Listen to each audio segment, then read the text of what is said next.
Hello creators, இன்னைக்கு பார்த்தீங்கன்னா become number 1 creator எப்படியாலும் சொல்லி பார்க்க போகிறோம். ஸோ இந்த வீடியோ சேர்த்துக்கோங்க, சாரி இன்ஸ்டாகிராம் மெத்தடில் போச்சு. ஸோ இந்த வீடியோ லைக் சப்ஸ்கிரைப் பண்ணிக்கோங்க. எஸ், எப்படி ஃபர்ஸ்ட் ஒரு கிரியேட்டர்னா யாருன்னு பார்க்கலாம். ஃபர்ஸ்ட் ஒரு கிரியேட்டர்னா யாருன்னு பார்த்தீங்கன்னா இன்ஸ்டாகிராம் யூடியூப்ல வீடியோஸ் அப்லோட் பண்ணுறது தான் கிரியேட்டர். எக்ஸாம்பிளுக்கு என்டர்டைன்மெண்ட்டாக இருக்கலாம், இல்லை வேல்யூ ப்ரொவைட் பண்ணுறதா இருக்கலாம். ஸோ இதில் எதனாலும் ஒன்று நீஸை சூஸ் பண்ணி நம்ம போகிறது தான். ஸோ நான் பார்த்தீங்கன்னா வேல்யூ ப்ரொவைட் பண்ணுற ஒரு கிரியேட்டர். ஸோ நிறைய பேர் என்டர்டைன்மெண்ட் இருக்காங்க. என்டர்டைன் பார்த்தீங்கன்னா பரிதாபங்கள், விஜய் விலாக். ஸோ அவங்க நம்ம கிரியேட்டர்ஸ்னா என்டர்டைன்மெண்ட் கிரியேட்டர்ஸ், ஓகேங்களா?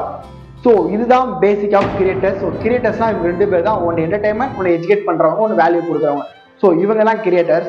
ஸோ இவங்கெல்லாம் தாண்டி நாம எப்படி நம்ம ஒரு கிரியேட் ஆகும் நினைச்சிங்கன்னா கண்டிப்பாக சான்ஸ் கேட்டீங்கன்னா ட்ரை பண்ணால் சான்ஸ் இருக்கு. ஏன்னா தெய்வத்துள் ஆகாதீனும் முயற்சித்தல் மேதத்துக்க கூலி தரும் திருக்குறள் கஷ்டப்பட்டு படிச்சாங்க. நான் சொல்ற இந்த 3 ஸ்டெப்பு மூலம் உங்களோட கிரியேட்டர் ஜர்னில நீங்க க்ரோத் ஆகலாம். Number 1, find your competitor. உங்க காம்படிட்டர் யாரு நீங்க பாருங்க. எக்ஸாம்பிளுக்கு நீங்க பிடிச்சனா அமைக்கிங்கன்னா உங்க காம்படிட்டர் நீங்க யாருன்னு ஃபர்ஸ்ட் ஃபைண்ட் பண்ணணும். எக்ஸாம்பிளுக்கு பார்த்தீங்கன்னா இஃபான் யூ பீப்பா புடி அவங்களாம் காம்படிட்டர்னு வச்சுக்கோங்களேன்.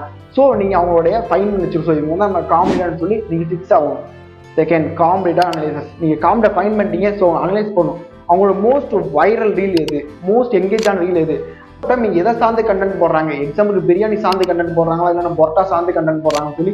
ஸோ இந்த மாதிரி நீங்க அனலைஸ் பண்ணி வச்சுக்கிட்டா உங்களோட க்ரோத்துக்கு அது ஹெல்ப்ஃபுல்லா இருக்கும். ஏன்னா நம்ம அவங்களோட பெட்டரா பண்ண போறோம் next. So third, B unique. நீங்க அதில் யூனிக்கா இருக்கும். யூனிக்கா கண்டிப்பா இருக்க முடியும், பார்த்தீங்கன்னா கண்டிப்பா முடியும். ஸோ யாரா இருந்தாலும் சின்னதாக மிஸ்டேக் பண்ணுவாங்க. ஸோ அந்த மிஸ்டேக்ல மிகப்பெரிய மார்க்கெட்டிங் கேப்பை நம்ம கண்டுபிடிச்சி அந்த கேப்ல வச்சு நம்ம வீடியோஸ் போட்டோன்னு வச்சுக்கோங்க. உங்க வீடியோஸ் பார்த்தீங்கன்னா நிறைய மக்கள் ரீச் ஆகும். சின்னதாக ஒருத்தர் மிஸ்டேக் பண்றாங்கன்னா அதை நம்ம சான்ஸ் யூஸ் பண்ண ஆரம்பிச்சோம். ஸோ அந்த மாதிரி நீங்க யூஸ் பண்ணும்போது பார்த்தீங்கன்னா நீங்க தனியாக யூனிக்கா உங்களுக்கு பில்டர்ஸ் கிடைக்கும். ஸோ அவங்களோட பெட்டரா பண்ணும்போது தான் உங்களுக்கு தனியாக யூனிக் கிடைக்கும். பெட்டரா எல்லாரும் கண்டிப்பா பண்ண முடியும். So B unique. நீங்க எவ்வளவு யூனிக்கா நீங்க இருக்கீங்களோ அவ்வளவு உங்களுக்கு வியூஸ், ஃபாலோவர்ஸ், லைக் எல்லாமே கிடைக்கும்.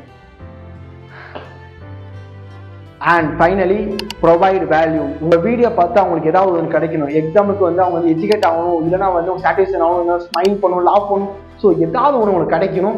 ஏன் வீடியோ பார்க்கும்போது பார்த்தீங்கன்னா எல்லாரும் வேல்யூ ப்ரொவைட் ஆகுது. விஜய் விலாக் பரிதாபம் சேனல் பார்க்கும்போது பார்த்தீங்கன்னா எல்லாருமே சிரிக்கிறாங்க. ஸோ அது அவங்களுக்கு.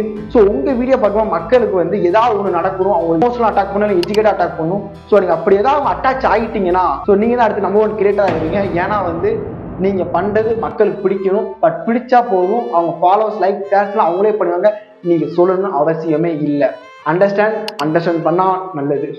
ஸோ இந்த மாதிரி வீடியோ கேட்கறதுக்கு நம்ம பேஜை சப்ஸ்கிரைப் பண்ணிக்கோங்க. பாய்.